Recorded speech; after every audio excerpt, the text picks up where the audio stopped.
Everybody, welcome to the Communities in Place scrutiny meeting. So I'm, as of today, the new chair, taking over a very hard act to follow. Taking over the very experienced Jeff Reed. I'll do my best. I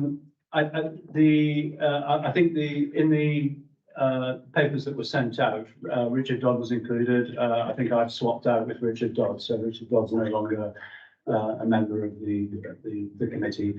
I think also worth just pointing out, and you're probably all aware, that there's been quite a lot of work going on involving various people right across the council, I think, including the Constitution Working Group that I sit on, about the sort of methods of scrutiny going forward. And I think this committee is probably the closest to the new model anyway. But I think there's going to be less emphasis on pre-scrutinising cabinet decisions, because having sat on the other side of the table, I'm aware of the fact that there's very little ever changes as a result of scrutiny meetings in cabinet meetings, in cabinet decisions, and actually the time would be better spent actually bringing things forward that residents of Northumberland are concerned about, that we as councillors get to hear about, and also reviewing work that's done after it's had time to bed in. So I think I brought that sort of that direction of travel. Can I just say thank you for that update? And obviously I'm not aware of it, but I just think that obviously I presume we'll get the copy of the Constitution so we can have a look at it and make our relevant remarks. Because to be quite honest, I think one of the good things about pre-scrutiny was actually the fact that we didn't have any call-ins. So there's two sides to it. So, there's a Constitution there, and I don't think we've had any call-ins, have we? Not one call-in since, I can't remember, since 2017 even, or it might be later, I don't know. But I think obviously members will have a look at it before any decision is taken. Yes, as I understand it, I think any change to the Constitution go before full council anyway. So yeah, I'm sure that will be the case. So yeah, we'll. I mean, I think the other point is, as a new chair, I think we're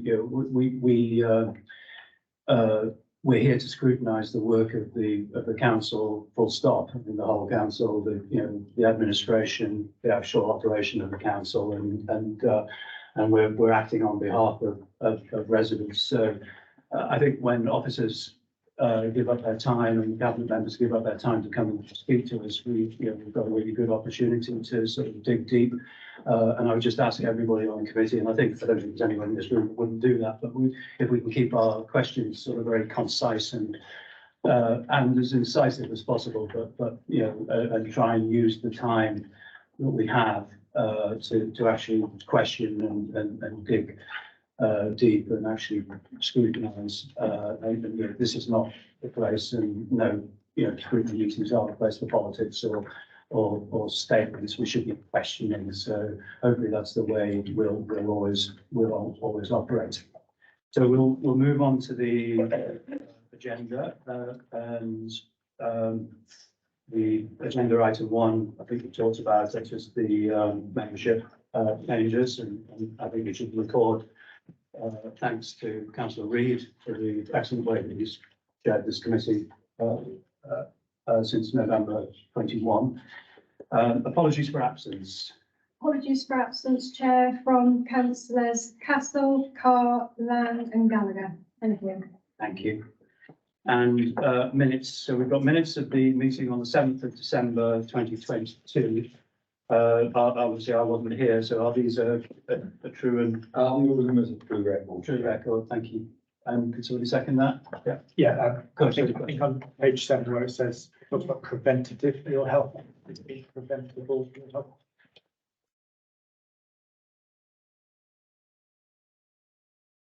In the bottom, just thought it might be helpful to point it out. Page 7. Yeah. Point it out to. Oh yes, including preventing. Yes. Yeah. Yeah. Great. Anything else on those minutes? No. And then we've got the minutes of the following meeting, which is the 11th of January 23. I'll move them as well. Yeah. Thank you. Can somebody second those? Mark? I also asked the question about those bits. Yeah. We were told, I think it was by the head of commissioning that social care, that the results of scenario testing would be shared with members in due course. Do you know if they've been shared with us? I might have missed them. I haven't. I've asked Chris to follow that up because future reports will be good in health and wellbeing. So I said before they do, make sure that that's closed off. So yeah, are aware of it and hasn't been done. Right. And then the next agenda item 4 is disclosure of members' interests. I think we all know the drill. Has anybody got any interest to disclose? No, thank you very much. And then item 5 is the forward plan of cabinet decisions, which is here for reference. I assume this will continue even if we're not constantly recognising. Yeah, but I don't have anything to add to the previous reports. Want to point out that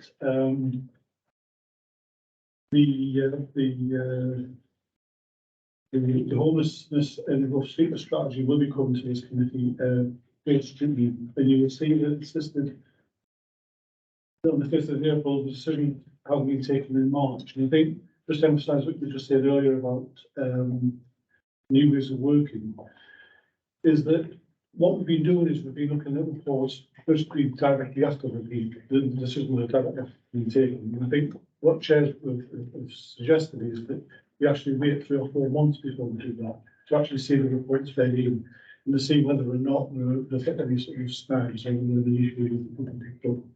So rather than deal with them straight afterwards, to actually leave out the time. But as you say, we will continue to circulate the forward plan so that members of this committee can identify issues that they would like to look at, and perhaps even give an indication at that time whether it's something that they want to look at, what's the time scale they want to look at and feel. Because one of the other issues that have been picked up as part of the process is that very often when members look at the forward plan and identify issues, when they actually see the report itself, it isn't the report they thought it was going to be. And the decision taken isn't the decision they thought was going to be taken. So very often you're actually asking for reports to come to scrutiny without really knowing what they're about. And the feeling is if you actually wait for cabinet to deal with it, see what cabinet decided, and then you decide after then at what stage you think it's appropriate to bring to this committee. It could be 2 months, 3 months, 6 months later. But at least it gives you a more informed view of how to deal with reports, rather than me to sort of say, well, this is what Cam's going to decide next month.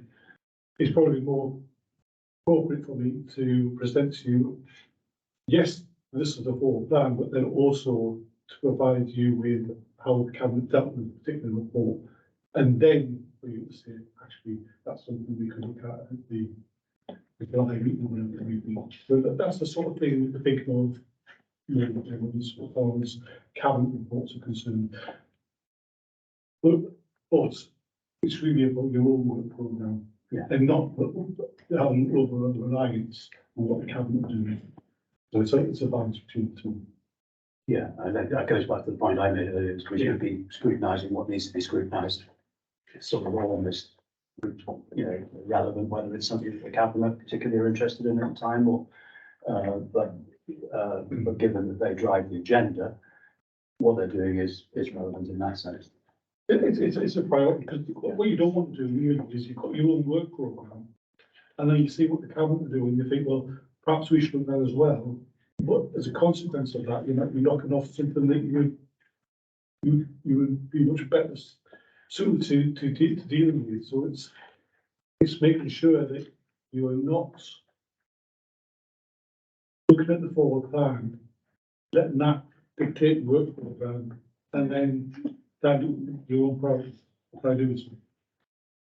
And if anybody has anything they want to have put on the agenda, obviously, Mark or I are always here to listen to that. So, yeah. At risk of allowing the forward plan to dictate our work programme, it says there's an update on the transport asset management plan policy and strategy going to cabinet on the 14th of March, but it's suggested it's not going to any scrutiny. No. This committee have had 4 task groups over a period, a number of years, looking at the camp.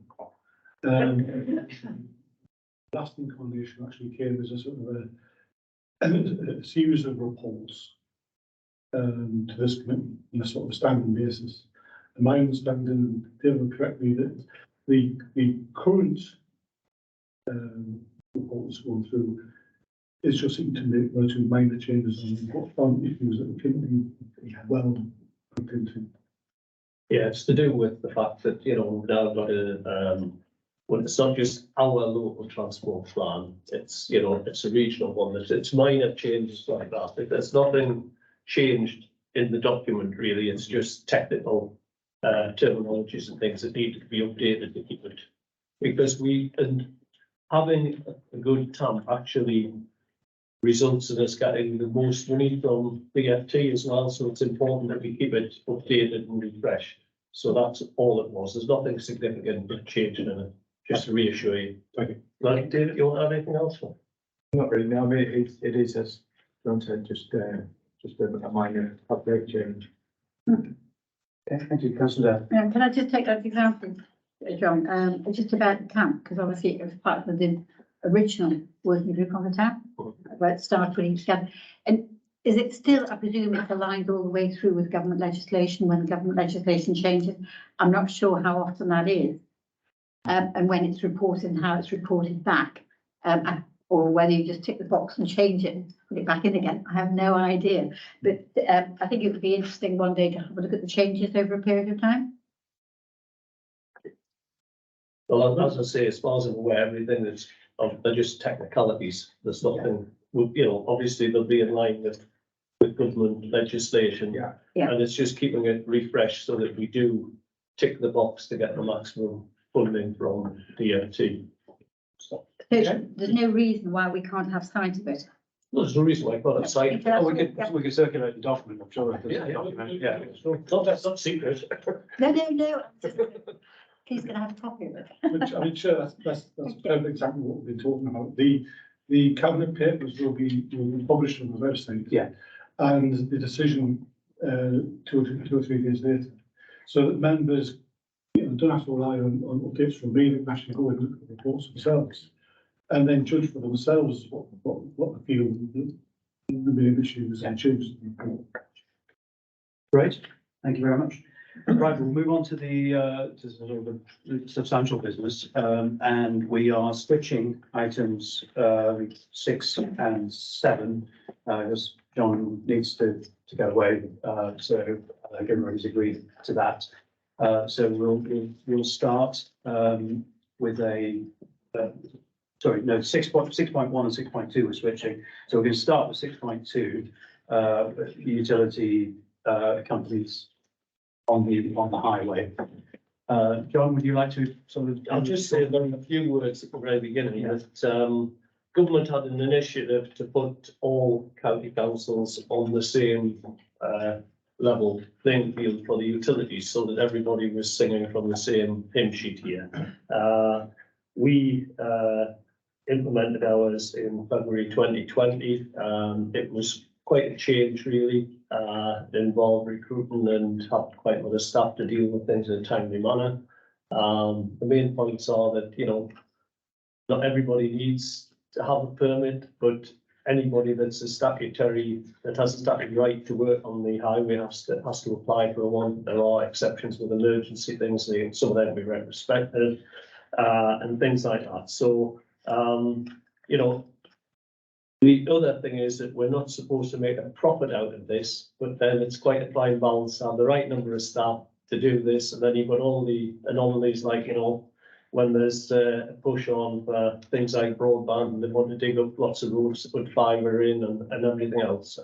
So, you know, it's not easy to manage, but I'll hand over to Robin and David to go through it with you, and I'll try and answer any questions as well. Thank you. Thank you. Thank you, John. The first thing to point out, the author of the report, Lynn Ryan, has now left the authority. Her replacement is James Richards, who's taken on the interim network management role. As John said, we replaced the the works noticing scheme in 2020 with the street works permit scheme. Not all works in the highway are agreed through the permit scheme. Organisations undertaking the work must have statutory powers, utility companies or local authorities. All other work by private contractors will be carried out through other processes within the Highways Act, the 1980 Highways Act.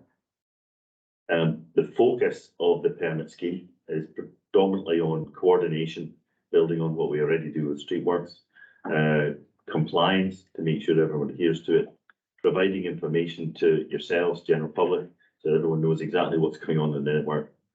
Fairness to ensure we're applying the same criteria to everyone who's working on the road, and collaboration and getting everyone talking to each other to make sure everyone knows what's going on. We obviously charge a fee for the permit scheme, but as John said, we don't charge a fee to our local authority work that's carrying on there, and most of the administration that goes on for the local authority work is provided through the normal street works revenue processes. We provide an annual report to the DFT on certainly this first 3 years of introducing the permit scheme, and we've just completed the second year's report on that, so we're at the end of the third year, and that'll be touched on later. Our first year, obviously, we went through during the COVID-19 pandemic, so that had an impact on first year's performance, but it's looking as if this year's performance is fairly consistent with last year, so we may or may not be levelling out yet. Couple of main points I've identified in the report. Is key outcomes identified from the first 2 years. The key points there is obviously the number of permits that are being received, 21,000 roughly in the first year, 22,500 in the second year, and it's looking consistently to be about the 22,000 mark again for the final year. Going back to the kind of main point of why we're doing this, the number of days of disruption saved in the first year was 604, although that's reduced now to 187. That's where they're putting in their applications, we're assessing them, and we're going back advising them and restricting them on what they can and can't do. So we're saving these numbers of days of disruption, and also the number of days through collaboration, making sure everyone's talking to everybody else. Those days saved through collaboration have been up from 259 to 685 in the second year. In the first year, we did have a deficit of 61,000, but obviously we were setting the system up. Second year, we've got a surplus, 68,000.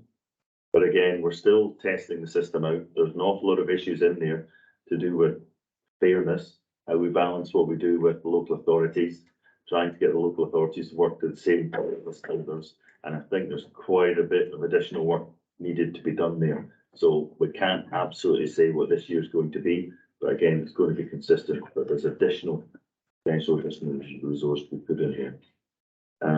That summarises the report, and probably best just to open it to questions and deal with the issues around the table. Thank you. Right, thank you very much, Robin.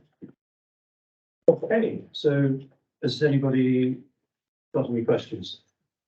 I'll Sounds start. really- Yeah. I love this stuff, figures and percentages and all the rest of that.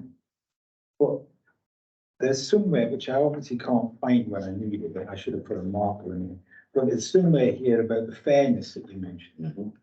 And you're striving to be. Do the people that we are trying to be fair with think we're being fair? We go to Northeast coordination meetings with all the statutory undertakers. And we also go to coordination meetings with all the local authorities to have different perspectives on what we're doing.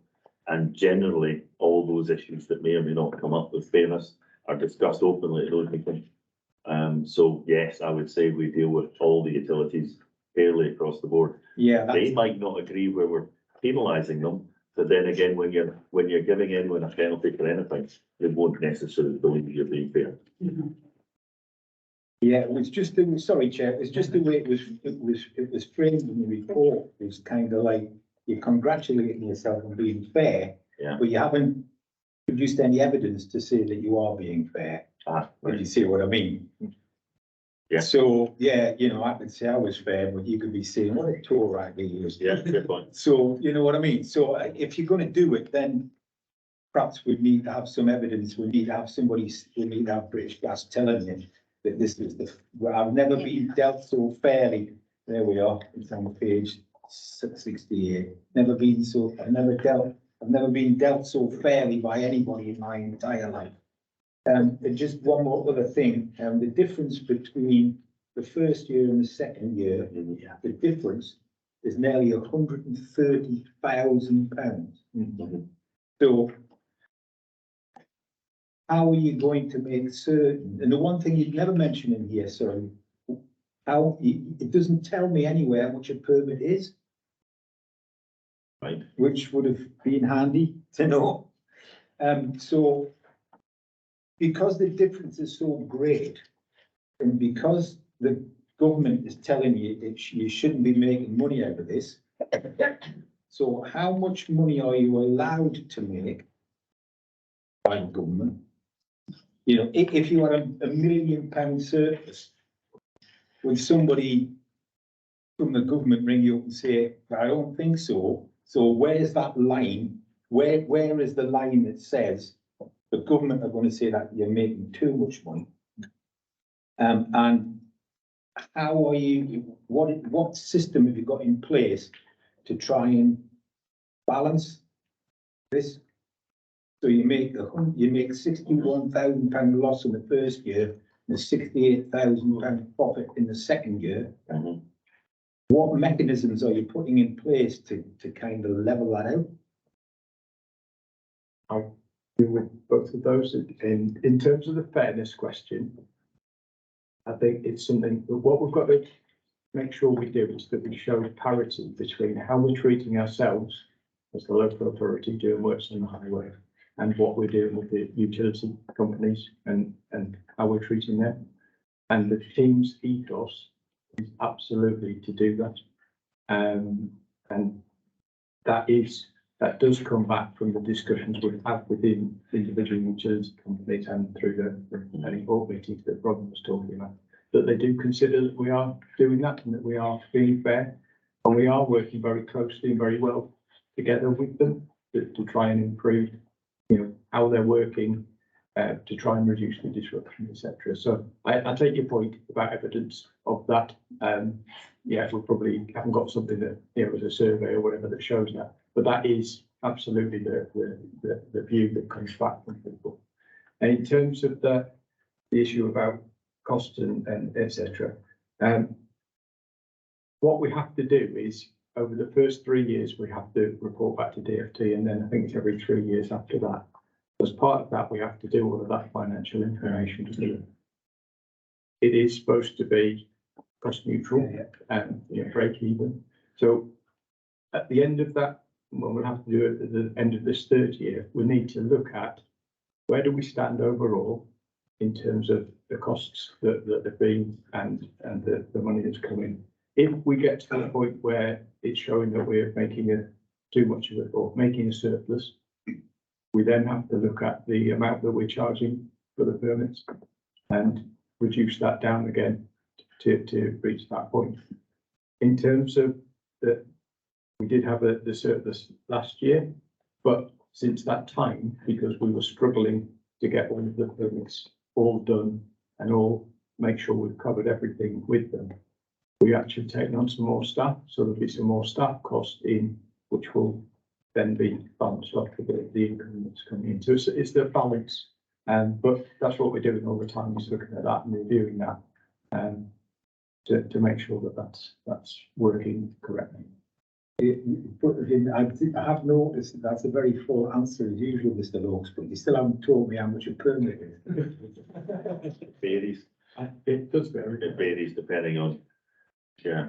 And so do we have a scale of range. charges? It is a scale. It would have been handy in the report to have that information without having me drag it out here. If you don't have that to hand, perhaps you could circulate it, and that would be useful. Unfortunately, James, who's dealing with this day in and day out, is on holiday this week. Right. He'd have been able to attend it straight away. It's fine, it's just my only problem with all of this, Chair, isn't the magnificent work we do, and what a nightmare I mean, I know you look like you're kind of planning, 25, 30 years ahead. But I just can see that this is just, well, it's a job for several people, isn't it? Trying to get the balance right, trying to make sure it all works. I mean, we've got contractors working in Blythe at the minute, that doing my head. Yes, thank you. No, I'm aware of that. In the report to DFT, there is a section on the fairness where we've reported where we're fair, and I think one of the tables that's indicated is that every single one of the extensions that's requested, whether it's local authority or utility, we've approved those requests for extensions. So that's one example of it. That take your point. I'll just ask John to come in and then Councillor. Yeah, just to say, just to reassure Jeff, one of the first sort of things I noticed in the report was a huge swing from a 60 grand loss to a 68 grand income profit. As officers say, well, they will tell you that I did question that straight away, and I did say, could we know where we are up to now? Yeah. But that's not so easy to know exactly where we are at this point in time.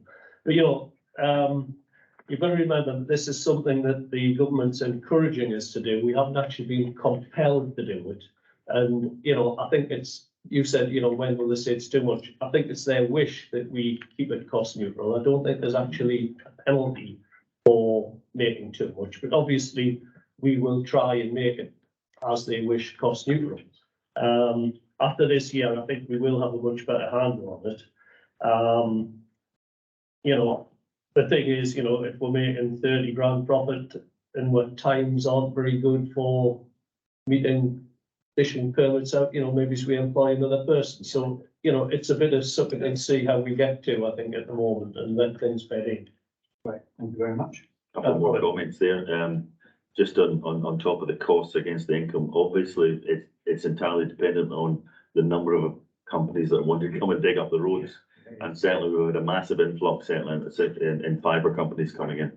So we're assuming that will disappear down again, and we don't want to staff up just for that. The other thing to do with costs that's generally been identified is trying to introduce everyone to this. There might need to be more communication. There might need to be more discussion about how the permit actually works, system works on the ground, talking to utilities and also local authorities to say, oh, we've got 10 weeks, 12 weeks permit on road thing. If people collaborate a bit more, then they'll probably find that the 12 weeks and 10 weeks isn't as much of a problem.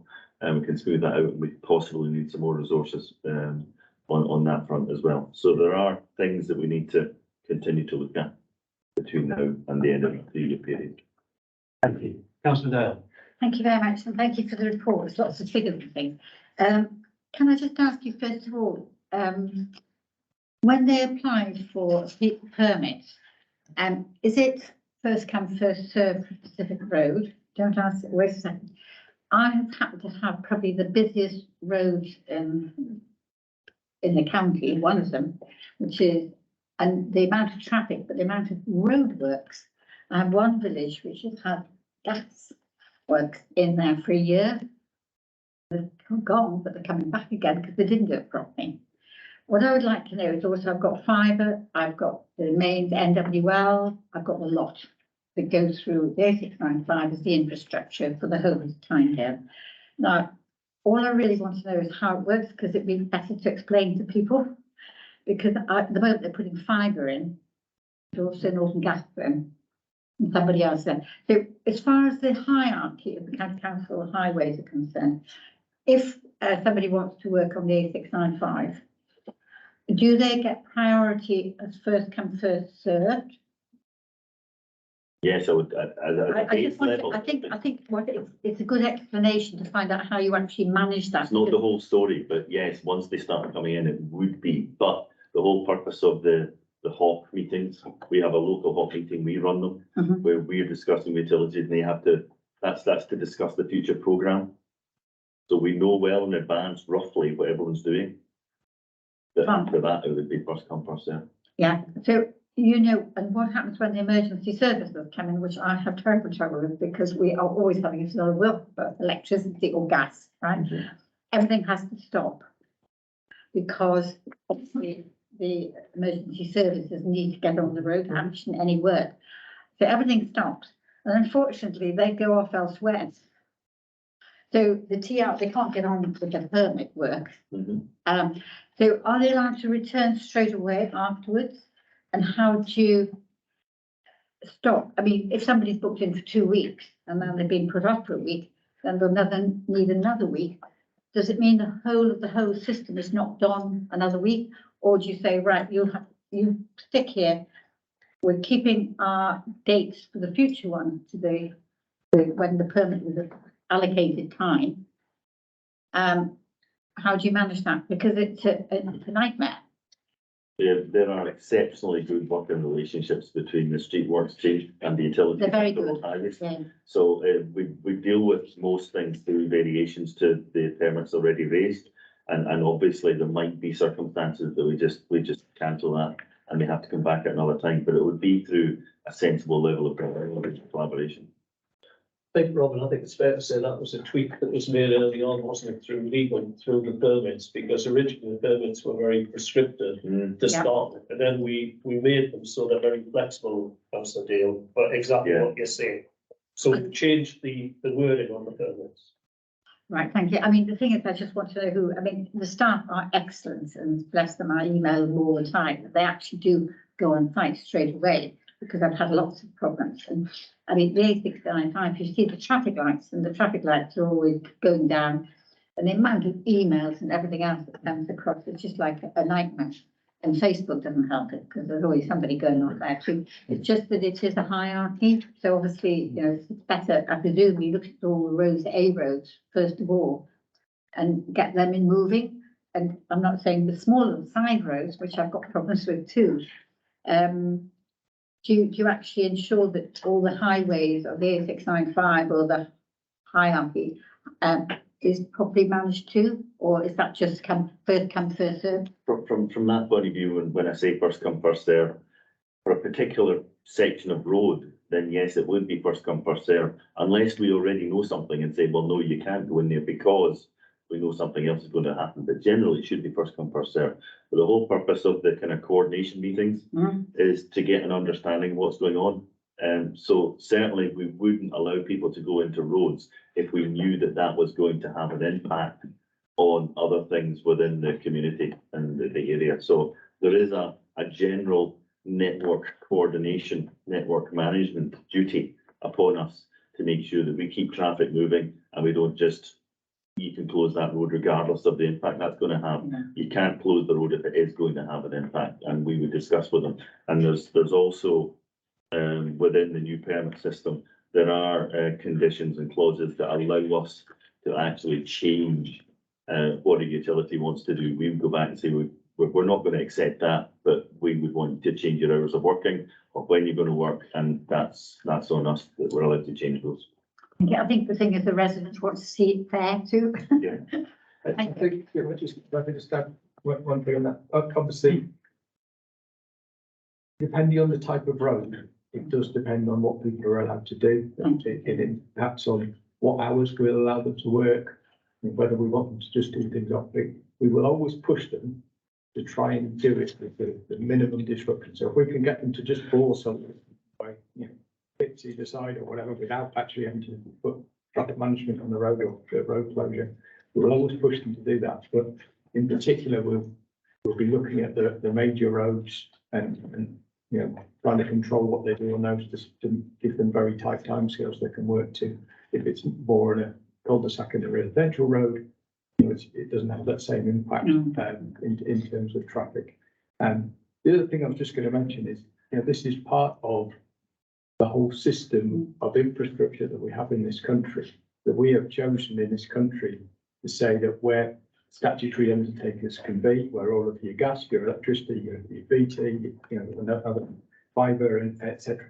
is in the highway. That is what we have said in this country. That's where people can put all of those utilities. The statutory undertakers have that right to put it there. They then have the right to maintain it.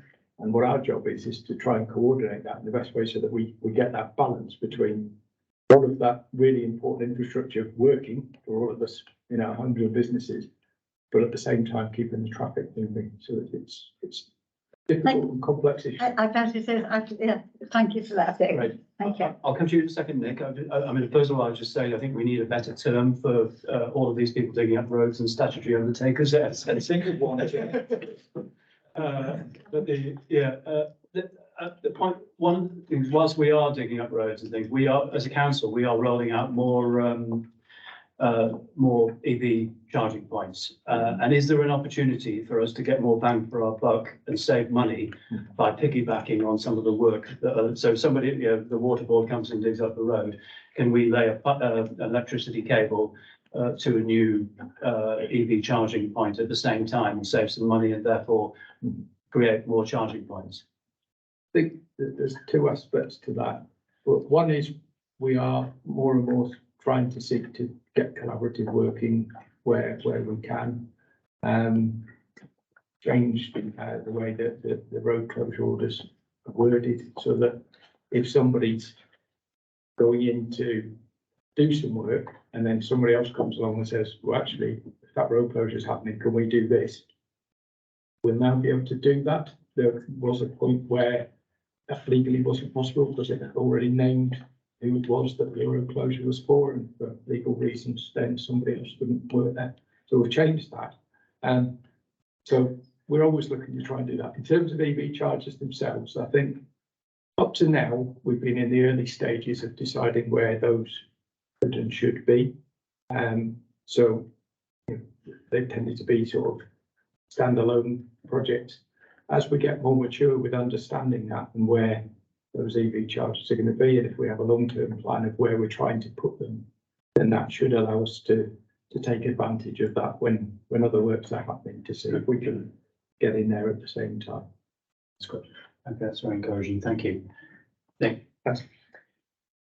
The report says that one of the objectives of the permit scheme is to ensure accurate information is available to the public.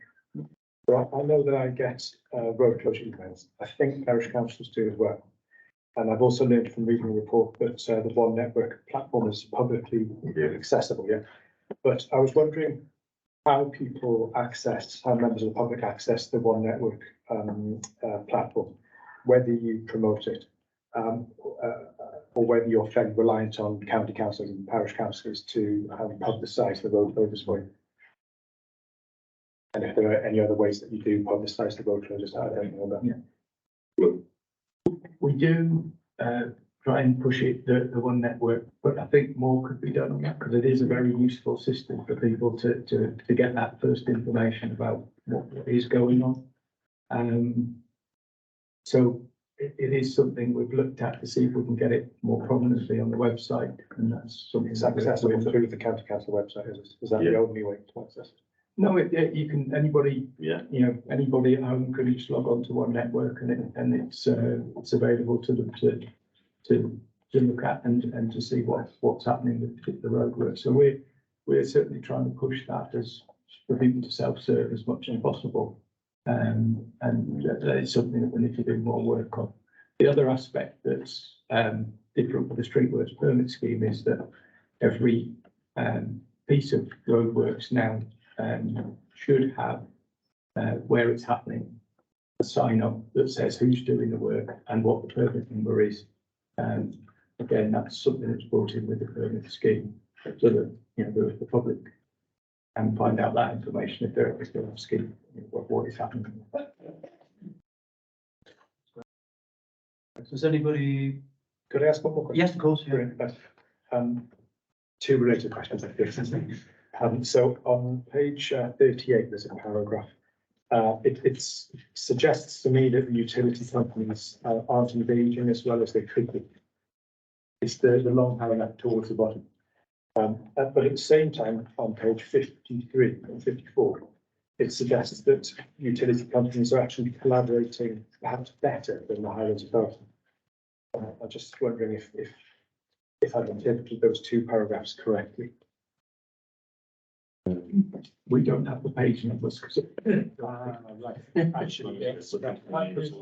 We've got Jonas.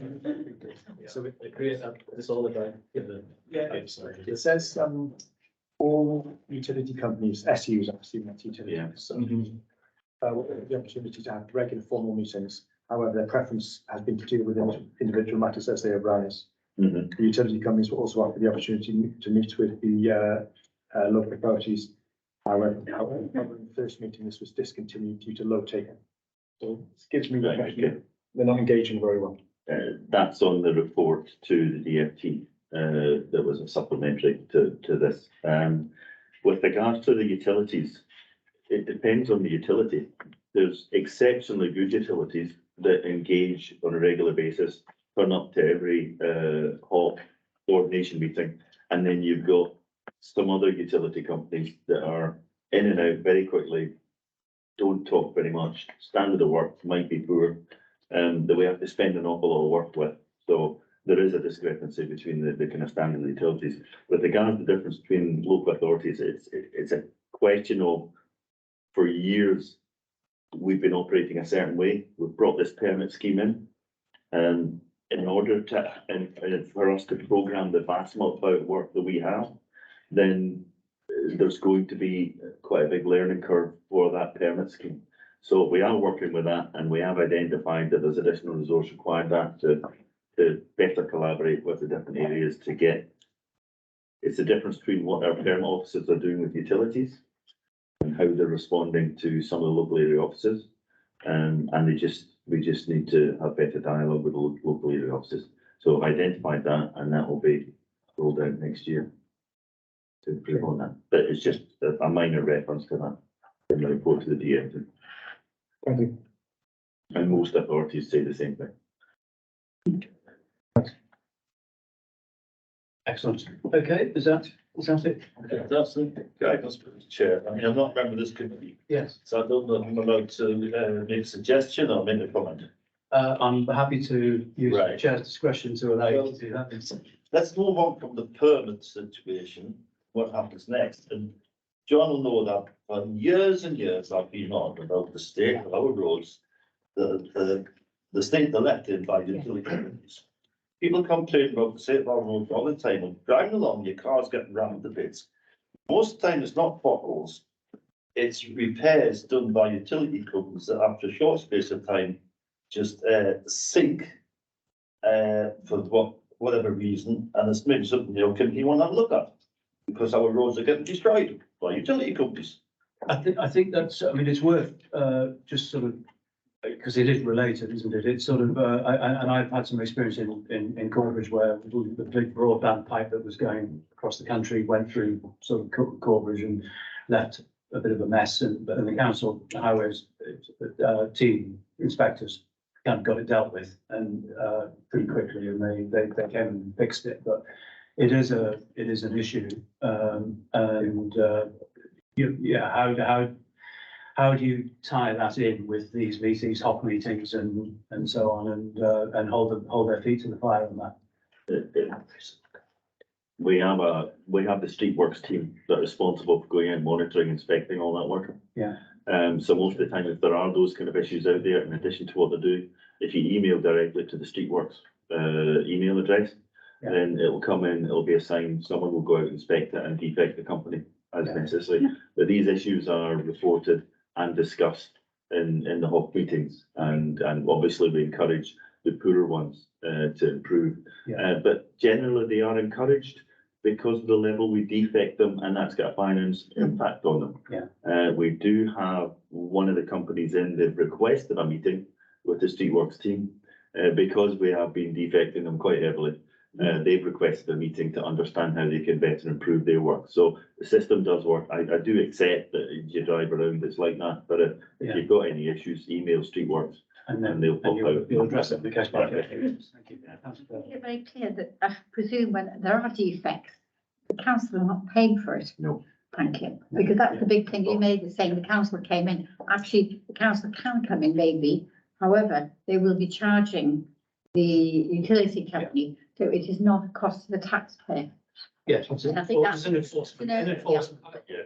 The proviso on that is, as long as we catch them Yeah. within a period of Yeah. time. Absolutely, well, yeah, I'll keep on that one. And that's our role as councillors, we're the eyes and ears on the ground to highlight that and flag things up if people see that. I would just add to that, Chair, if I may, that,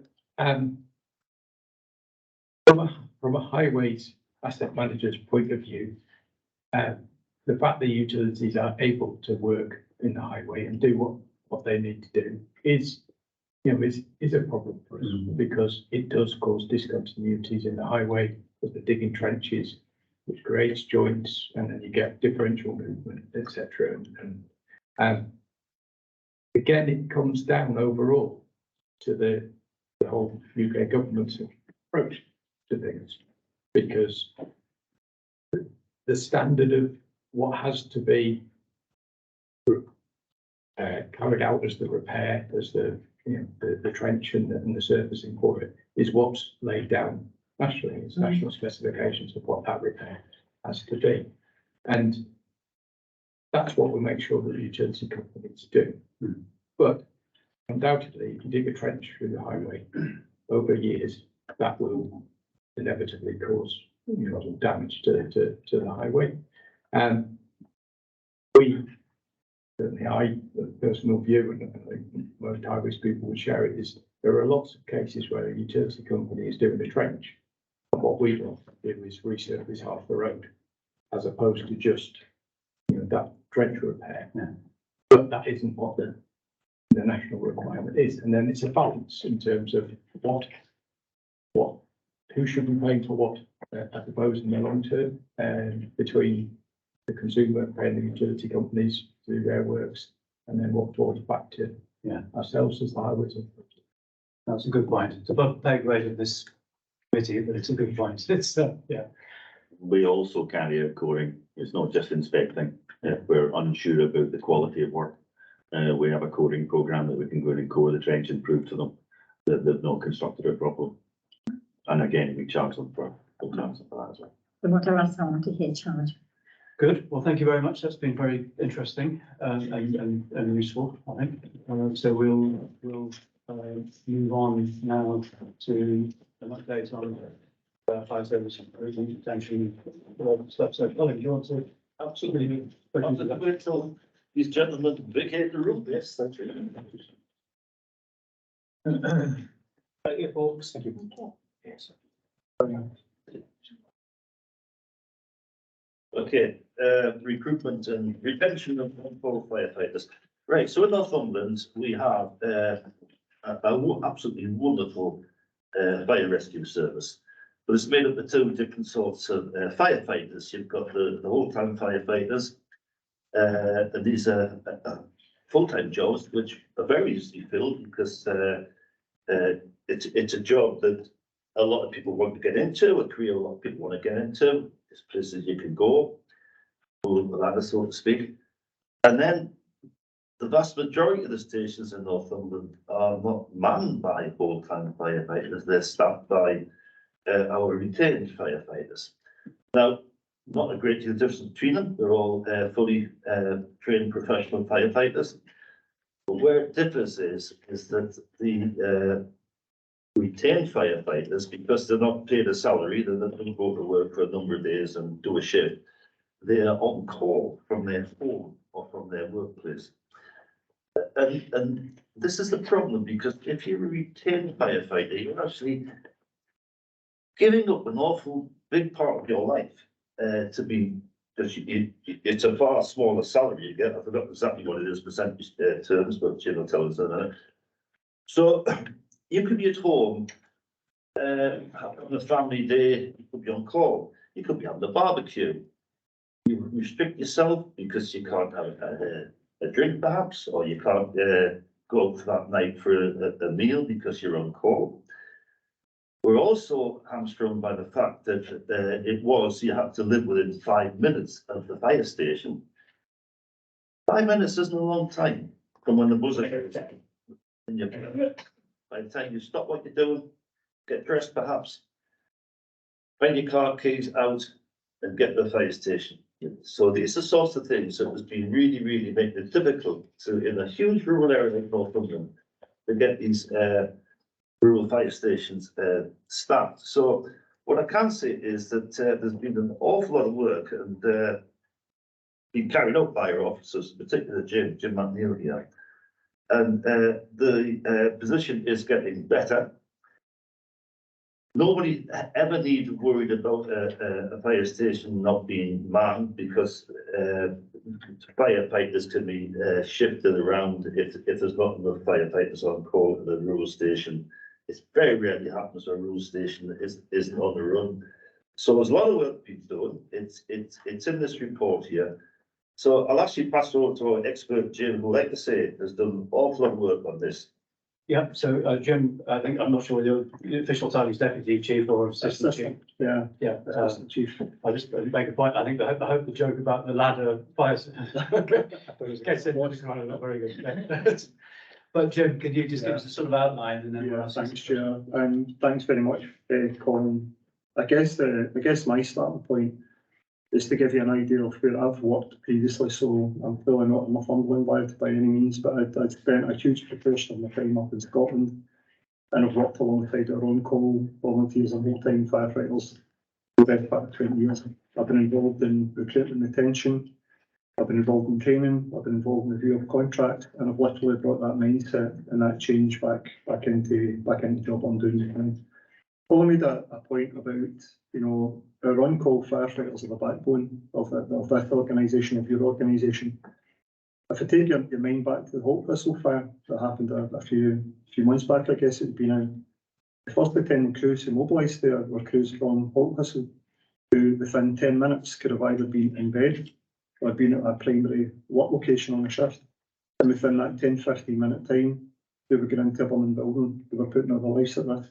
So the gravitas and the risk that our firefighters take on a day-to-day basis is something that should be absolutely applauded. So again, just to give you that level of compliance, I guess, Chair, that I don't see a difference between our whole-time people, the people who are there 24 hours a day, 7 days a week, compared to our on-call in terms of the risk that they're exposed to or indeed training. So the Northumberland Rescue Service is the County Council's insurance policy. It's those staff who deploy into risk areas in the blink of an eye. Very uniquely, they will go into a risk area and they'll put their lives at risk to save people they don't know. And again, that just has to be applauded, and it is your service.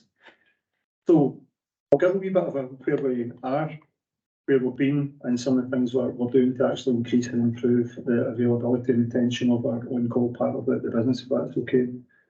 So I know you've read the briefing paper, so I'm just going to touch on a few things. As Colin mentioned, 14 out of stations across the county has got on-call provision. That's a huge part of the organisation. Probably before I started, we were about 45 people short within the target operating model for on-call. And that was predominantly down to a bit of a bottleneck that was created with running one trainee course per year, possibly two, but it was normally one. And the throughput was about 8 people. So that clearly didn't meet our retirement or leaving profile. So one of the things that I did when I started was I tried to look at how do we move from a single point of recruitment that happened once a year to have a recruitment campaign that ran 365 days on a portal. And more importantly, how do I then create the space to have 4 training courses through every year moving forward so that we'll get consistency. And that the benefits and the comfort and assurance that will give the committee is we've got between 10 and 14 people on every recruit course that's coming through. And we're under 4 of them a year. So it's been quite a change, I guess, but quite a positive change to it. We've had over 40 firefighters joining the on-call part of the business in the last year. So if you take that back compared to 8, and we will continue to motivate and energise our thinking around how to actually get better recruitment drives brought forward. We will be at our target operating model by probably the end of the summer, and that's a great herald, because that then allows us to have better people, better trained, with the right skills, with the right level of availability. So as you can imagine, there's been a huge amount of work that's went into trying to deliver on that. We use a lot of data, so I've got a report in front of me about how to identify those stations who are at risk the most in terms of the risk and the demand. And that's what we use as part of our priority setting for the recruitment drives. And I'll give you a couple of facts and figures, Chair, at the end of my update to give you an idea of what happens when you brief and you put a bit of time in. You get great results in terms of availability. We also brought forward 2 on-call support officers, so that's 2 individuals who we can deploy peripatetically right across the county And you'll see within page 2 and page 3, the actual work that's undertaken by those two roving officers who literally get deployed every day to a different station to bring on availability, to bring that station online. Also then to cover some of the community action stuff that you'll see halfway down through page 3. Bear in mind, those figures have increased dramatically. That was unfortunately my system crashed when I was writing the report, and I was only able to lift the data that came off the back of the end of a year in post. So if you look at it, they're now coming up to 2 year in post, so that the figures we're talking about here is probably almost living. And they've been an absolute blessing, to be honest with you. We use them very effectively, and you'll see within the report we've actually got them trained up to go and carry out business inspection and fire safety when they're in the area as well. So again, for the bang for the buck that was mentioned earlier, what we get for a relatively small investment is you've got resources that you can move and flex almost on a day-to-day basis. One of the things that came as a bit of a stumbling block previously within our on-call part of the business, and this happens right across the sector. When we bring people in, and I'll bring Councillor Mather in, when Mark worked for the Fire and Rescue Service a number of years back, what Mark would have got was you either could provide 90 hours or 120 hours. And if you think about the modern day, having people who live in a community, who would live and work in a community a number of years back, that dynamic has totally changed. But also having somebody held to provide 90 hours of cover with a pager on or 120 hours becomes quite restrictive, as you can imagine. So I have and will continue to look at variations to contracts. Then if I can just bring your eye into the graph, and apologies, I should have thought the graph was in colour and it's quite printing grey. So that'll done if it's okay. If I can just show the committee chair if that's okay. Yeah. All the graph is representing that green area. The top line is our operational activity. The second line is our appliance availability. So that gives you an idea of where the gap is between 9 o'clock and 1800 hours. That's the focus that I'm putting into just now in terms of how do I increase availability across the daytime hours. And I'm looking at rather than 90 hours, if I can get somebody who is maybe a live-at-home mum or a live-at-home dad who can provide 40 or 50 hours, I'll bring them forward to provide that key sovereign hours during the course of the day. And we've already got some of that planning and some of those contracts in place across the county just now, which again is a great news story for us. There's a however wrapped up in there. We hold a thing against our staffing called the full-time equivalent. So if you can imagine a station, one on-call station, Wheeler or Belford, when the structure looks as if we need 10 firefighters in there, that would be 10 firefighters if they committed to delivering 120 hours. So the more you dilute the number of hours, the greater the number of people that you need. So we're currently looking almost in a bespoke mindset around what does Wheeler need, what does Belgium need, what does a Belford need, and if that means we need 13 or 14 people with slight variation of the contracts, then we'll be bringing in forward as well. So, and I'm doing a whole raft of work. I also hold the HR portfolio within fire, and I'm doing a lot of work with our FBU colleagues. And again, there's, I think Mark, we spoke previously, there's no issue at all around the smaller contracts itself. So there's a lot going on, I should say. One of the things that, again, we'd look at is we've got an agreement called 1316 with our colleagues in Tyne and Wear. So that's if we have a fire along our boundary between ourselves and Tyne and Wear, we have the opportunity to pull Tyne and Wear resources across into our footprint. So what was actually happening, we'd availability with our stations, but on occasion when we got a fire at a larger industrial unit, we were actually bringing out of 5 appliances, 5 fire engines that may go to that fire, 3 of them were Tyne and Wear. So it's a bit disheartening when you put all that time and effort in to be available, then to watch something happening in your doorstep where you're bringing resources across. So we triggered the change to category 1 and category 2 calls, and we've seen a 62% reduction in cross-border activity, which helps the mindset of we're actually retaining our people because they want to provide the level of firefighter support within their own communities itself. And the final thing, Chair, if I may, we are currently looking at how we train our staff full-time and on-call, so right across the spectrum. And there is a wee bit of a gap there just now because of the time that we have every week for our on-call people to train. It's 2 hours a week compared to 42 hours for a whole-time firefighter. So I'm looking at new ways of e-learning that allows me to bring training right up to the point of delivery within a very, very small window of opportunity. And if I take you back, our brave crews the night on Holt Whistle, the Holt Whistle crews went into that building and they were able to identify the signs and symptoms of that building starting to collapse, and they literally just pulled out as the roof started to close in on them. So you can't differentiate between whether you're a firefighter based at West Hartford or whether you're a firefighter based at Holt Whistle. And that's my drive and motivation on behalf of the service to make sure we can get that absolutely equalled across the footprint of the service itself. Chair, if it's okay, I'll hold on it, ask for any questions, or just a couple other points I maybe want to bring back in off the back of the paper if I may. Okay, well, should we ask the questions now? Okay. Yeah, Thanks, Chair. right, so, Before you ask the question, just sort of like, say that when I became chair of the fire authorities, roughly the same time that Jim joined the service. And this was something that we were aware of the problems we were having, and that was of great interest to Mark. Who was in the service. And it was something that's been looked at and we're conscious of, and the situation has vastly improved. So we'll have to take any questions. yeah, great. Well, okay, councillor Morford, and then I'll go to Mark, who used to be a retained firefighter.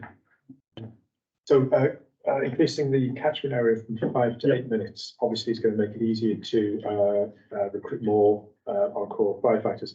But could it impact on service delivery? So some of the ideas, councillor, I've had in previous roles, as you can imagine, there has been a couple of occasions where I looked at the bespoke location of a station, and I'll use Bellingham because that's the one that really sticks out. If you think about if there's an incident happens in Bellingham, if that appliance is off the run for a staffing issue, the next two appliances have to have an extended runtime of the best part of over an hour. So on that occasion, to have somebody who's maybe 11, 12 minutes away, there will always be an appliance mobilised, but the ability for that person to come at a slightly wider catchment area to be at the station with that appliance ready within 12 minutes is still a more viable option than having a blue light journey or possibly two stations running under blue light conditions in the road network that we have. So it could be something we will look at, and it's even further than that. I'd like to look at what does 8 minutes look like, what does 10 minutes, 12 minutes, 13 and 15 minutes look like. I mean, we can run the data on what the opportune time for that person to be at the station to bring it back online compared to the resources that will come from within. Could I just come on in on that as well, mate? The extra few minutes, right? For those of us who live in rural areas, we have 3 blue light services. If you're waiting for an ambulance in a rural area, you could very easily wait over 4 hours. If you're waiting for even a 999 call to the police, you can wait quite a few hours. So the extra 3 minutes, the benefit of that 3 minutes is if you think about, if you look at the fire station and draw a circle around in the 5-minute circle and draw the 8-minute circle around, how much more houses, maybe small village hamlets it takes in, it gives a lot more people that look after you attracted into the service. So in the rural areas, 3 minutes, every second's important, but 3 minutes looking at other blue light service. So I'm not criticising, they've got their own reasons, their own problems, but the fire service, out of the 3 blue light services, the one you can always rely on to get out there quick within a matter of minutes. Thank you. Thank you, Mark, and then Island. Great, thanks, Chair. Yeah, thanks, Jim, for your report. I think it was really important this report comes to scrutiny and to councillors to understand the fire and rescue operation, because I think that many of us don't fully understand it. And especially when it's us as councillors make decisions on budgets and investment, and I think we need to understand how important this is. It is a positive report because we haven't been in a positive place, and I think we should highlight that. You know, going from 15 years ago where most stations were 100% manned day in, day out, we went to a very negative point of numerous stations every day being unavailable. So to now read that there's actually been a proper investigation and recruitment in retained is very positive, and I really do appreciate seeing that. But could we just look at some figures where we have been to cover to where we are now and where you're aiming for? Because you mentioned your target figure by the end of the summer. Is that target figure of number of bodies operational, or is that percentage on call? Thanks, councillor. It's a great question. I think one has to translate against the next. So we will have the right people with the right contract by the end of summer, which will then see once they get through training and once we get the skills to allow them to actually crew the appliance, we will automatically see a transition to see an improved availability picture.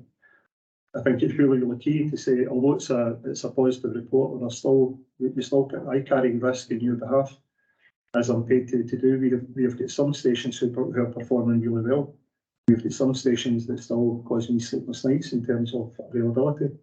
But that's the thing that motivates me. You know, it's having the data and having the plan to try and bring the gap a bit closer, so I can manage risk away almost on a day-to-day basis. But again, if I may, I'll give you an idea of what happens when we put a bit of time onto stations. If you look at Prudhoe, 97.15% availability, Allendale 92.27, Holt Whistle 93.68, Rothbury 93.43, Steehouse is 89.56, Alnwick 96.73, and Bellingham 93.42.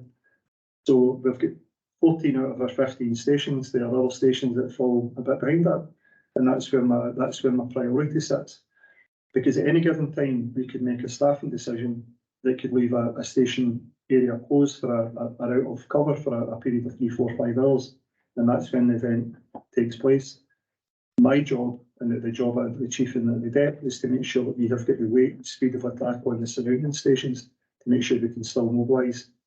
So it's quite a complex process that we're undertaking, but a lot of it is undertaken through risk, demand, activity, decisions that get made almost in a 4-hour block across the start of the day, middle of the day, early evening, where the demand is telling us where the biggest risk we carry at any given time across the county. So it will never be a finished article. Councillor, it will be something we will continue to drive and motivate, and if I need to go above the target operating model to get that 95, 96, 97% availability, then I'll do that. And just on that point, presumably when it's so percentage mobilisation, it's the availability of the appliance. So you may actually have, how many people what's the minimum number of people on an appliance? 4. Yeah. So it could be one person missing means that appliance. So those other 3 people are not being effectively used then, are they? Yeah. And that's Chair, that's when the on-call support officer would then deploy in to look at bringing that back to 4. So we've got 2 on-call support officers just now. The utopia state would be at some point we bring that number, we increase that number, so that we can deploy them into. Well, I've actually set the service area up into 4 clusters. So to have an on-call support officer working in each one of the clusters, to literally drop in and out, because that's what they'll do. They'll go from Wheeler to Belford to Searses, just to make sure we get all in the course of the day, just to bring the appliance on at key times. And can I just ask about the percentages that you've given, you know, in the 90s? Yep. Are they full availability, or are they phased response appliances? Those ones are full availability. So the phased response, as Councillor Mather had picked up, we've got a number of stations that we look at potentially mobilising for crew fee to a certain incident type. We're keeping that under review, because again, if we can use the on-call support officers to bring the 3 crew to a 4, then we can mobilise to a wider range of incident types. So there is a blended approach in terms of mobilising with a crew of 4 and mobilising to certain incident types with a crew of 3. But there is a risk associated with that, because that incident type may differ when you actually mobilise and turn up to the event. It may be different to what's actually been reported. Thank you. So it was Eileen next. I just want to get an idea of the routine firefighter. Yep. Obviously, if you've got a routine firefighter and they're not going to be on call 24/7, they're going to have some kind of timetable to adhere to.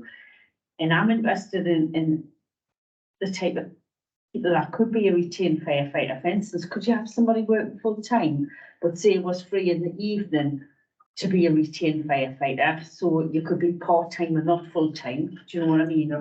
And you would have like various scheduled shift systems in there, right? And what's the retention rate of a firefighter?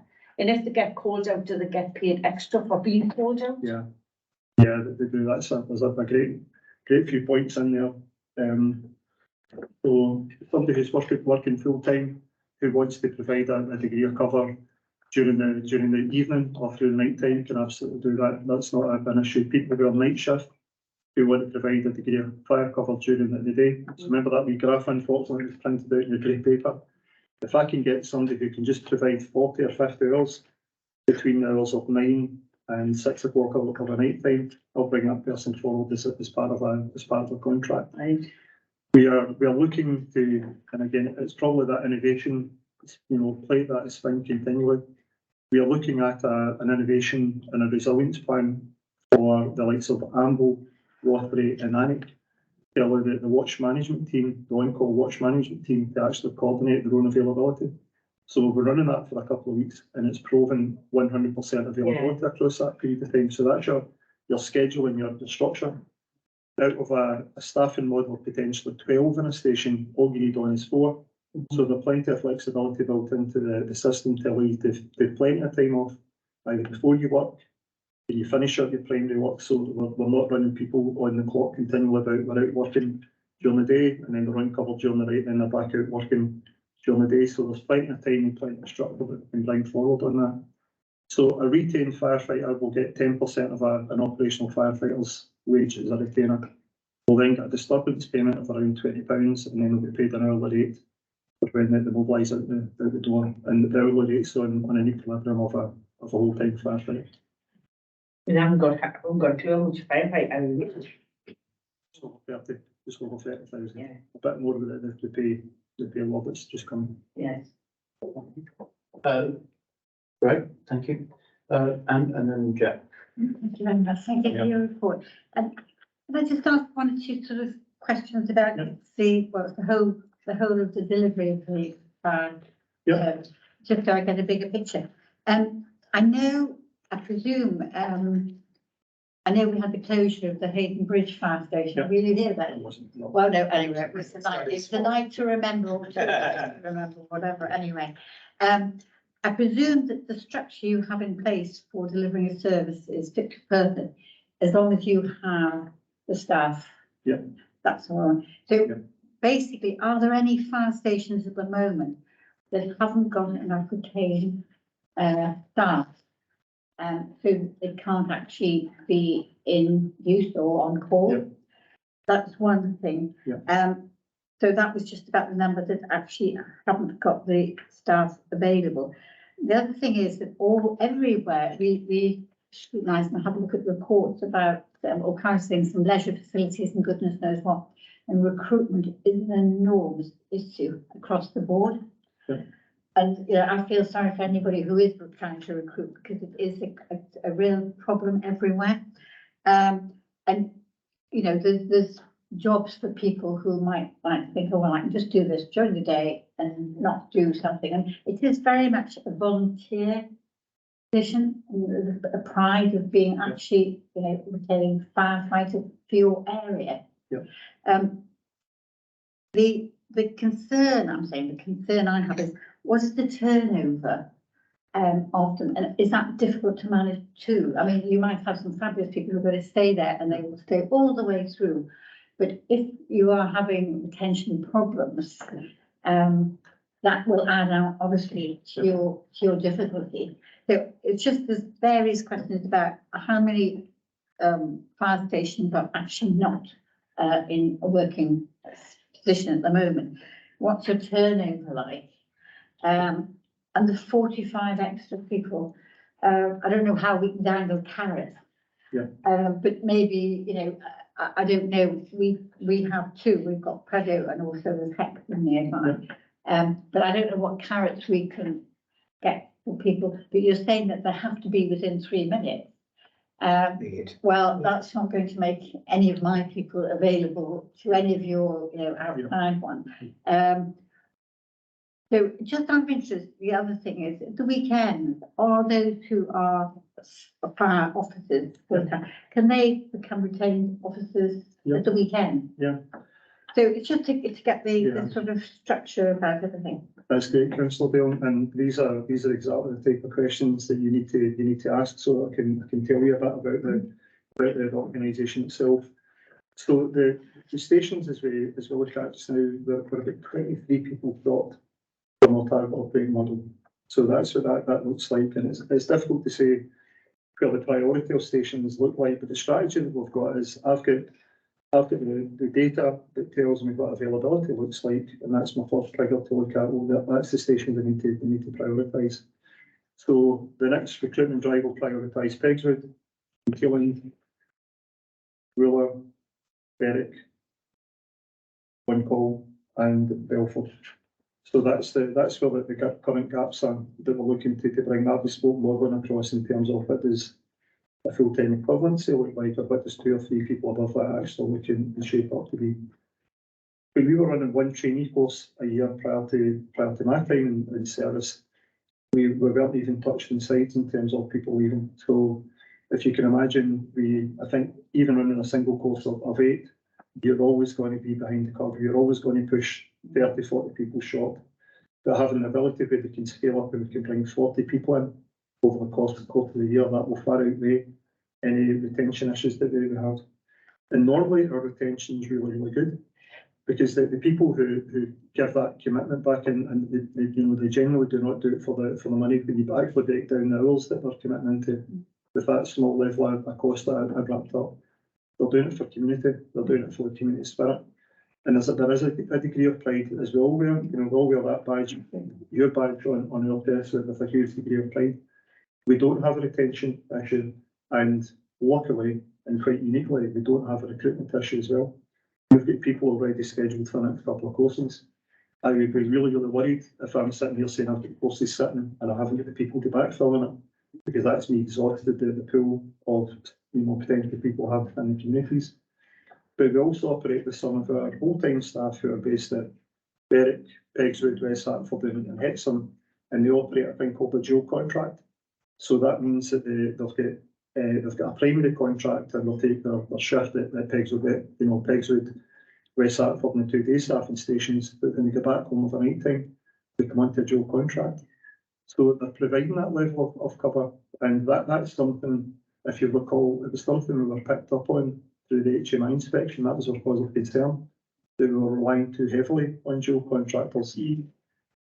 My deflection of that, you can use a dual contractor, but the biggest impact you have is you need to recruit from the community that you're looking for, and use dual contractors as a stopgap rather than use it as a backfill. So we're quite unusual. Councillor Dale, you'll get great retention, you'll get great personal pride and professional pride in the organisation that we have. And we don't have people who are trapping the door to leave. You'll always get people moving away. That's just HR, recruitment strategy, as you can imagine. But yeah, hopefully that gives you an idea of what stations we'll prioritise and some of the stuff that we're doing around how we keep people. And I just mentioned, actually, the thing is that I have to say that when Berwick comes to mind, Berwick's a big town. Yeah.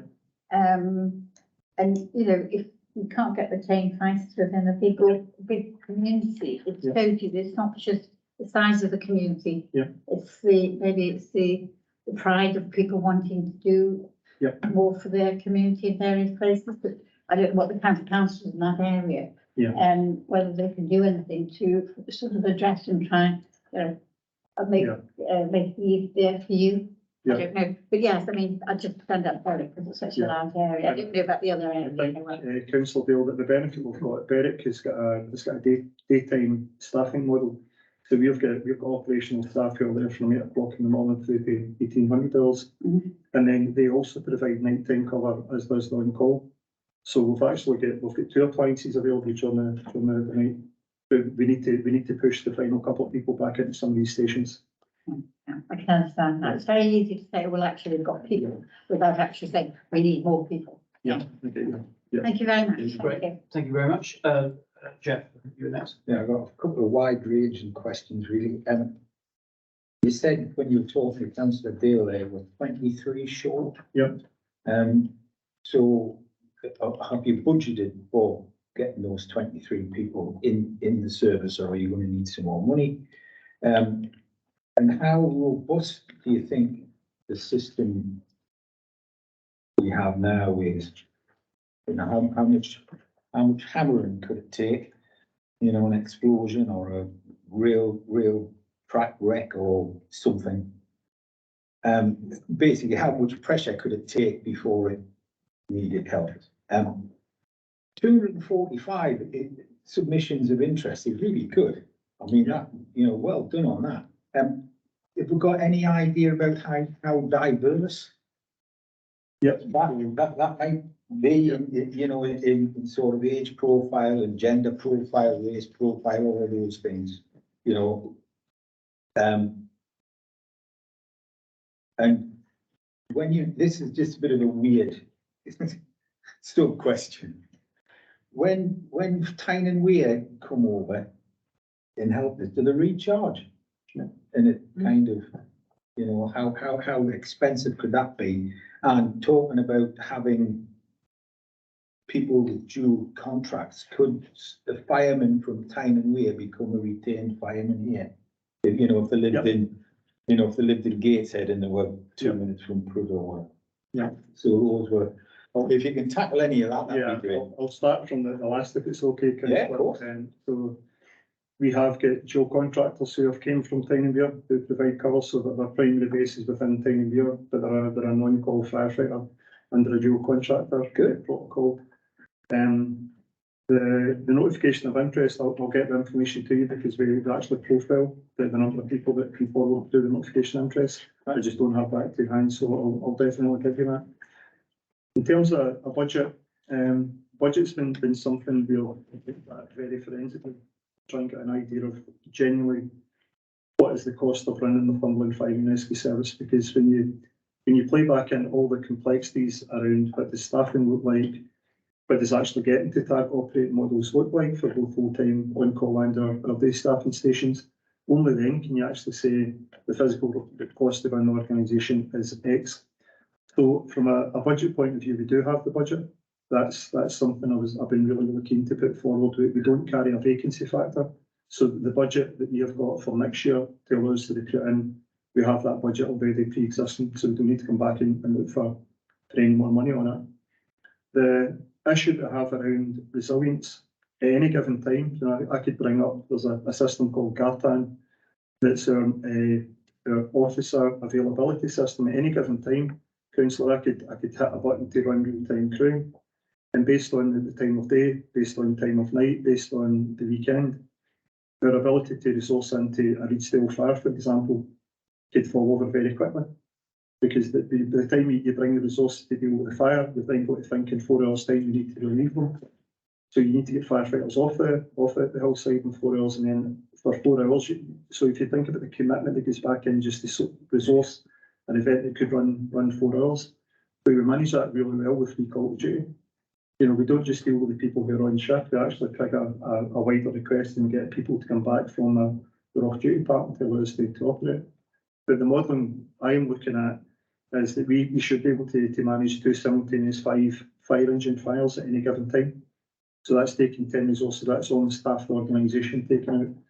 And then the resource that has to come behind that. That's what my stress test is. And that's what some of the data we've got from ORH has allowed me to look at a bit more forensically. Aye. Good, thank you. Thank you very much. Just one very quick question from me and then Mark. So what are the minimum and maximum ages for people? 1 or 2 people in this room might lose their seats in the next. So to become a retained firefighter? Yeah, so over 18, and there's a question mark at the top threshold, Chair, because you know we'd a retained firefighter that came on one of our last courses that was 57. Right. So that gives you an idea, as long as the fitness test is measured correctly. And with that person of slightly, and I'm saying that quite candidly because I'm nearly pushing 57. Yeah. With that person, I'm way past that, so don't worry. As a maturity of life experience that comes to the role as well. So generally, we look at that through a broad spectrum of the information that the council had asked around profile. We look at that right across the board to see, who do we target, how do we make it more inclusive, how do we make that more open, how do we genuinely think outside the box to make contracts something that people can actually live within, so that we're not having huge contracts that we then struggle in day one to meet. Yeah, it's as broad a spectrum as we could hold on. Mark? Yeah, thanks, Chair. It was just you mentioned training, and I think it's really important that the training that we provide is positive and supportive afterwards. Yeah. Because, the retained staff doing a work all day, only training for 2 hours one night. I think we need to ensure that central training support those retained crews, if not better than the whole time. And I think my final point about what Councillor Dale said, what can we do? It's our rules to understand the fire and rescue service. It's our rules to support you, to get people engaged, to get people bums on the seats. But we've got the press here today as well. We need people from the stations that you said that were shorter to go to their station and get involved and be interested, to be able to provide the levels of cover. Because at times, people see that fire appliance behind the door and it can't turn out unless we have the community behind the service as well. So I think that's our jobs as councillors, to make sure that the community is behind the fire service. Getting involved. Thanks, Councillor Mayor. Yeah, Councillor Dale. Can I just add, that people just think it's not dealing just fire service, actually you deal with car crashes too. Yeah. And you've dealt with an awful lot in my area, and I have to say, I have to give you admiration for all the work you do, because it's not easy. And I think, you do a very good job. Any way we can help. Yeah. As Mark said, I'm sure. Thanks, Councillor Mayor. I think I don't think I can find anybody from my area unless I can get them to move. it's a good point. I mean, most of us all have access to Yeah. community Facebook groups and things like that. So if you're recruiting, running a campaign, you can share that with us and we'll share it with everybody in our communities. And that is good. Thanks, Chair. Actually makes sense, doesn't it? Yeah. Really does. And there's just a couple other points for me, Chair, if I Yes, of can course. just, again, this is about trying to share a wee bit of the world of, Colin's well aware of this. The ballot for the pay deal was overwhelmingly accepted. The ballot closed on the 6th of March, just Monday there. So we will not be moving into a period of industrial action, which again is a blessing to us. Yeah. But I will do is so there's myself and manager Steve Kennedy had worked on a brand new concept of operations for this industrial action, and we're going to debrief it. We had resilience crews that were standing by waiting to deploy into stations. There's something in there that sparked an interest, but we just don't know what that is in terms of how do we use them moving forward. So there's something there that we'll absolutely capture through debrief. One of the things, a bit of a plea to you, we are dealing currently with quite a major risk within the fire sector as a whole, and it's through a thing called contaminants and toxins. So when I was back up in Scotland, I led a piece of work through the University of Lancaster, through the Fire Brigade Union, and a professor called Anna Steck. And if I give you some hard-hitting figures in terms of an operational firefight is 7 times more likely to be subject to some type of cancer because of the working environment. So one of the things that, from a service point of view, that I probably need a bit of support around, and just to share some of our thinking, we have a contaminants working group that's looking at how we mitigate contaminants. But that will ultimately mean is that flash fire will, widen and broaden what the normal scope of what fire would normally fall under. But we have got probably 13 or 14 policies that identify how you mitigate the impact of fire when you're coming out from a dwelling fire. It's predominantly carbonaceous. That's the stuff that would burn within your house, I guess, in layperson terms. But what that means is our crews previously would come out from a fire, and I'll use the fire in Ashington that took place a few weeks back with the cannabis farm. They would normally come back out, and I was there on the day in question, and they were absolutely filthy. Normally what would happen is the crews would jump in the back of the appliance, and that dust would gather off and would inhale it. Well, that dust is a toxin. So what I did see that night in terms of being able to debrief and decontaminate, I saw my crews coming back out and going to a decontamination area and stripping their kit off and putting it in a bag. So our plans and processes will be, there's a full education piece. There's probably some additional revenue budget that I need to come back because we're going to have to buy more kit, more fire kit. We're going to have to hold spare stock so that when these type of events happen, we've got that ready. We're going to wash our fire kit a lot more, which means we're going to shorten the lifespan of it. There's maybe some building changes we need to have to make sure we can get clean and dirty zones identified within the stations. So it's much, much wider than just a 5-minute chat at the end of today's committee, but it'd be something I'd be keen chair to come back at some point to share some of the work we're doing around it itself. So that was my 2 points. Well, I think that's a good point. I think, I'm sure we'd like to hear that. And I think I've seen the laundry facilities that you've set up at West Hartford. And I've seen also much of the equipment buy is actually from a Cramlington based company as well, Drago, which is live-based company, sorry, yes, sorry. Which is good news. So that money is circulating in the local economy. But yeah, I'm sure we'd love to hear that. Councillor Bell. Can I just ask you, do you work with the Environment Agency of contamination? We do, but this is probably a bit separate in terms of this is about our firefighters being. But, yes, I mean, it's your outfit, so but the actual contamination, you will be with Environment Agency. Yes, so I know they do a lot of work on that. Yeah, so the minute we get a larger scale fire, where there's firefighting water runoff into the water courses, then you're going to request that Environment Agency. Great, sure. Well, that's been absolutely fascinating. I think on behalf of the whole committee, thank you very much. It's been very interesting. And I think there's been a few points in both presentations that we pick up that we can sort of feed forward. And I'm sure. We don't review the minutes and well, obviously there's on the resolution to support the fire service in the process, but also to add additional program. Probably the next one. Thank you very much. Thank you. I think, is that no any other business, no urgent business. The communities in place work programme, we kind of had a discussion about that at the beginning, so we don't need to. It's not the work programme. Sorry. The work programme. Yeah. Can I just ask you, and I think you remember, because of the transport, one of the things we discussed, I can't remember, 3 last year it might have been, and council was very supportive of it, was the last time we looked at the bus transport in rural areas. Yeah. And we were going to see, the last time we actually looked at it, I gathered it 2013, 14? Yeah, it was Long time ago. 2013.